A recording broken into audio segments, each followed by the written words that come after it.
This is Prince Sultan bin Turki. He's one of the grandsons of King Abdulaziz bin Saud, the founder of Saudi Arabia. He's also a fierce critic of the ruling elite in the kingdom. In January 2016, he was preparing to travel to Cairo on a private jet offered to him by the Saudi consulate in Paris. Two of his staff tell us what happened on that flight. Their identities are hidden to protect them. It wasn't until just before we landed that we realized we were in Saudi Arabia. As soon as the prince realized where we were, he got up without his walker and was trying to get towards the door. They were about to land in Riyadh. We looked out the window and we just saw a bunch of people get out with their rifles slung over their chest and surrounded the plane. The soldiers and cabin crew dragged Sultan from the plane. He was screaming at his team to call the US Embassy. It was an astonishing situation. A Saudi prince and his team of European and American nationals were kidnapped and taken to Saudi Arabia. The foreigners were allowed to leave 3 days later. Sultan has not been heard from since. Other dissident princes have also gone missing since 2015. Our investigation gathered evidence of the kidnapping and illegal rendition of family members who'd criticized the Saudi rulers. I'm meeting Prince Khalid bin Farhan Al Saud. His branch of the family fell out of favor long ago, and more recently, he began to question the Saudi regime as a whole. Eventually, he fled to Germany and claimed asylum. يعني التعامل مع المعارضين من داخل الأسرة الحاكمة داخل السعودية أول شيء منع من السفر، يمنعوك من السفر، يضايقوا عليك ماديا، لو حسوا أنك تتكلم أو في خطر زيادة إقامة جبرية، وهذا يعتمد كمان يعني داخل هل لك ظهر ولا لا، يعني لك فلين السجن برضه.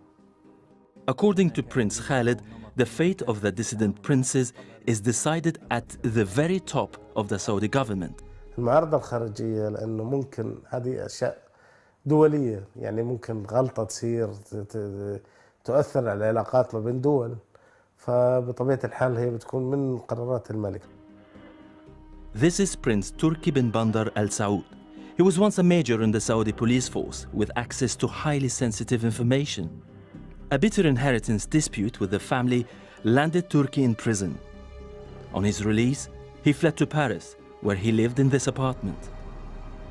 In June 2012, he began posting videos on YouTube in which he calls for reform in Saudi Arabia.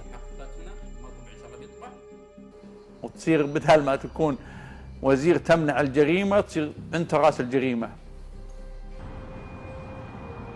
I've spent months tracking down people in Paris who knew Turkey. Most are reluctant to speak, saying they fear retribution from the Saudi government. But I finally had a break. Wael Al-Khalaf is a blogger and activist who was a friend of Turki's. وكان يعني يكلمني كل شهر كل شهرين حسب.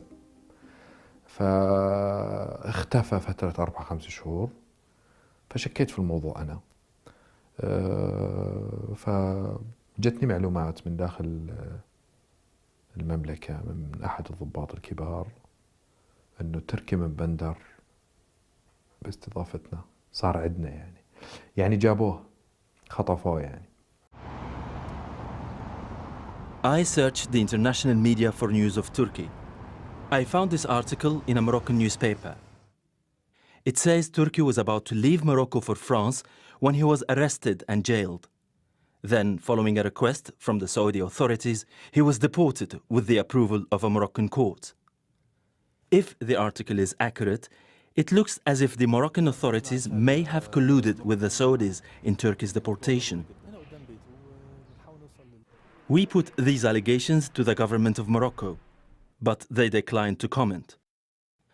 I'd heard about yet another Saudi prince who'd disappeared. Saud bin Saif al-Nasr was a relatively minor royal, a playboy with a liking for Europe's casinos and expensive hotels. But in 2014, Saud began tweeting attacks on the Saudi monarchy. To those who say I'm criticizing people from my family, I say it's obligatory to state the truth. In September 2015, an anonymous Saudi prince wrote 2 letters calling for a coup to remove King Salman. The letters went online and were read by millions. This was an astonishing display of opposition. Prince Saud was the only royal to endorse the letters. This was tantamount to treason and may have sealed his fate. A few days later, his Twitter account fell silent. This tweet on the 10th of September 2015 was his last. I call for the nation to turn the content of the letters into popular pressure.